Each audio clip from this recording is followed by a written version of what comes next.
the 2008 International AIDS Conference, brought to you by KaiserNetwork.org. Ceci Connolly of the Washington Post, welcome. Thank you for having me. Thanks for joining us. You spent a month reporting on AIDS, principally in Mexico, and of course in the United States among Latinos. I should mention part of it was done by way of a Kaiser Family Foundation fellowship. What did you set out to find? We had several questions going into this project. I don't know that we answered them all, but we very much wanted to shine some light on what's happening in Mexico because it is in fact hosting this international conference. It's the first time it's in Latin America. It happens to be the United States' neighbor, and yet there's not a lot known about HIV/AIDS in Mexico, especially among people in the United States. That, of course, led to many questions about migrant populations, border communities, and that also tied in quite naturally with the HIV epidemic in the Latino population in the United States. The piece that ran most recently was focused on Tijuana, the border community of Tijuana. What did you find there about the epidemic? Well, that's where I got to see firsthand what academics had been saying to me about borders and about migrant populations and the way in which you have many factors combining in one fairly small contained area to really increase the risk there. In the case of Tijuana, you have 1.5 million people that we know about, many, many more truly spending time there. Many people do not live in one country. They live in both countries, really. They may go to school in the United States and go to church in Tijuana. They may have a job on one side of the border, but have a house on the other side of the border. And what you discover are, with these very transient populations, quite often poor, quite often individuals who are being deported, you see that that leads to more high-risk behavior. It can lead to more drug use. It can lead to spending time with prostitutes and unprotected sex. And all of these vulnerabilities really kind of add up to an epidemic in Tijuana that is 3 times higher than the rest of Mexico. And the principal means of transmission is the drug use and prostitution. Unprotected sex. Yes, absolutely. And again, that was something that was intriguing from a reporting point of view because it's very different from the rest of Mexico.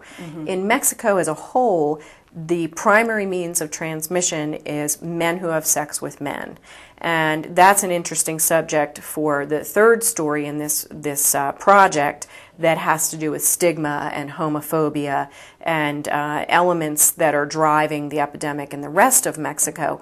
But in Tijuana, much as you see in Ciudad Juarez, another border city, it is very much injection drug use and prostitution that are transmitting the illness. And in Tijuana, you found Angel, who seems almost single-handedly wanting to protect people.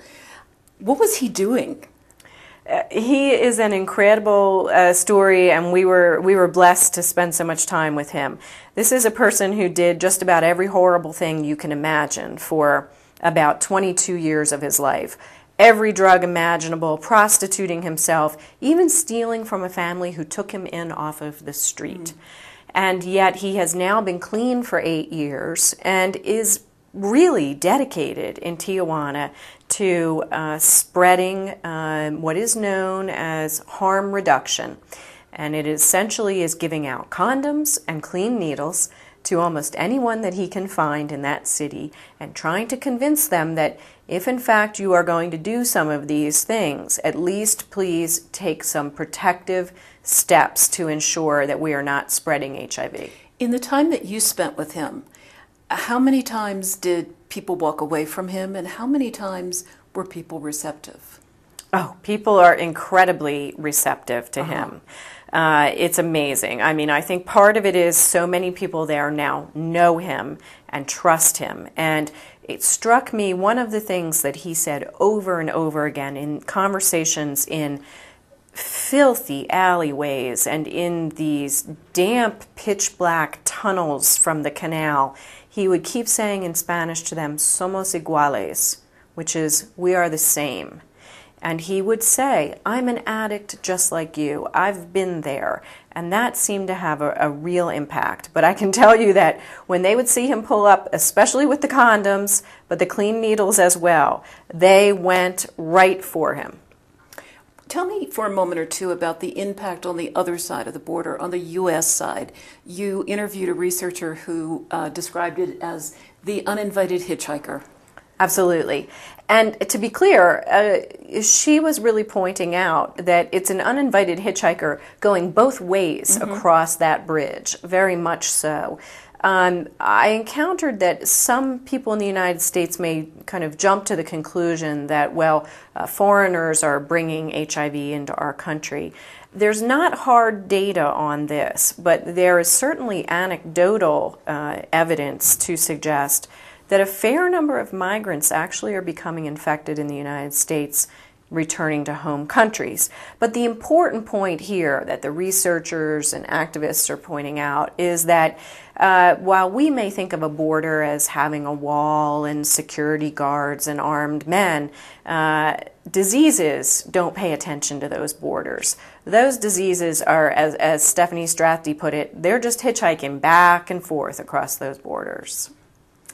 And what is her role in this? She's doing some research on the harm reduction aspect? Yes, that's right. She's a researcher at the University of California, San Diego. She and a large team have been doing a number of studies along the border, trying to examine transmission patterns. Her newest research that's come out just in time for this conference shows that there appears to be a spike in HIV incidence when deportation also goes up. And that's an intriguing notion when you think about the very lively debate going on in the United States right now around immigration and enforcement policies. The reason that she thinks there is that increase is that when an individual is deported, they are suddenly, usually, left without a home, without a job, without any kind of support network, family, friends, etc. And that vulnerability appears to lead to more of the risky behaviors. The story that you did before the piece on Tijuana was about Latinas more generally in the United States. What was the headline there? What did you find?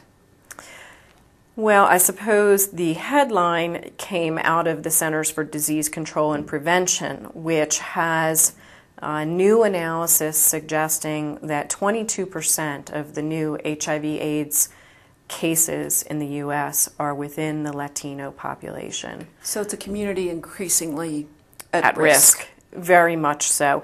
And it's at the time when it is a community that is also growing. And so for both of those reasons, people in the public health field are saying we need to pay more attention to this community and how we can reach them. At the moment, there are not many programs specifically targeted to the Hispanic community, and that's something people are starting to give some real thought to. Okay. Final question. Let's bring the interview back down to where we're talking, which is Mexico City.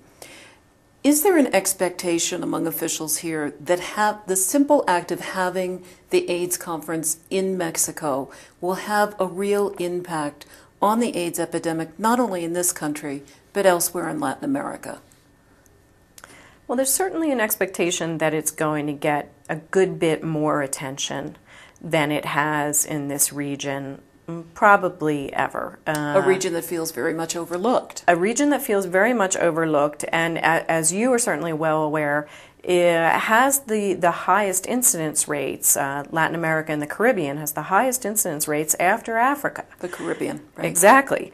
But it is something that is not fully appreciated. And so I think that the simple fact of shining a spotlight here on Latin America is a very important step in that direction.